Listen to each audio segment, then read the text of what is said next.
Budget సమావేశాలలో ఆశా వర్కర్లకు fixed వేతనం 18,000 ఇవ్వాలని, అదేవిధంగా ఉద్యోగ భద్రత, ఈఎస్ఐపీఎఫ్ సౌకర్యం కల్పించాలని, రెప్రెసివ్ సర్వేలకు ఏదైతే పాత డబ్బులు ఇచ్చిన తర్వాతనే కొత్త రెప్రెసివ్ సర్వే చేస్తామనేది ఇప్పటికే అధికారులకు అనేక సార్లు వినతి పత్రం ఇవ్వడం జరిగింది.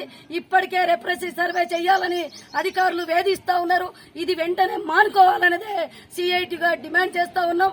ఏదైతే రెప్రెసివ్ సర్వే కంటి వెలుగు డబ్బులు, టీబీ డబ్బులు, అదేవిధంగా ఇతర అనేక సర్వేలు చేశారు.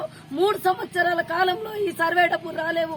ఈ సర్వే డబ్బులు ఇచ్చిన తర్వాతనే కొత్త సర్వేను ప్రారంభించాలనేదే ప్రభుత్వానికి మేము డిమాండ్ చేస్తా ఉన్నాం. దాంతో పాటు సర్క్యులర్ జారీ చేయడం జరిగింది ప్రభుత్వం. ఇక్కడ నిజామాబాద్ జిల్లాలో ఉన్న డిఎంహెచ్ఓ గారు అన్ని అధికారులకు వెంటనే సర్క్యులర్ జారీ చేయాలి. సర్క్యులర్ వెంటనే ఏదైతే టీబీ స్ఫూటం డబ్బులు మొయ్యొద్దనేది ప్రభుత్వం ఏదైతే కమిషనర్ గారు సర్క్యులర్ జారీ చేశారు, కింది స్థాయి వరకు అది అందకపోవడం వల్ల అధికారులు ఆశాలకు వేధిస్తా ఉన్నారు. ఇది వెంటనే మానుకోవాలి. జిల్లాలో ఉన్న డిఎంహెచ్ఓ గారు వెంటనే అధికారులకు కింది స్థాయి వరకు ఆ సర్క్యులర్ జారీ చేయాలనేది సిఐటిగా డిమాండ్ చేస్తా ఉన్నాం. ఆశాల ఇవాళ ఏదైతే పని ఒత్తిడి ఉందో, పని భారం ఉందో తగ్గించాలి. అదేవిధంగా ఏదైతే రోజు రోజుకు వేధింపులతో పాటు పనిభారం కూడా తగ్గించాలనేదే మేము డిమాండ్ చేస్తా ఉన్నాం.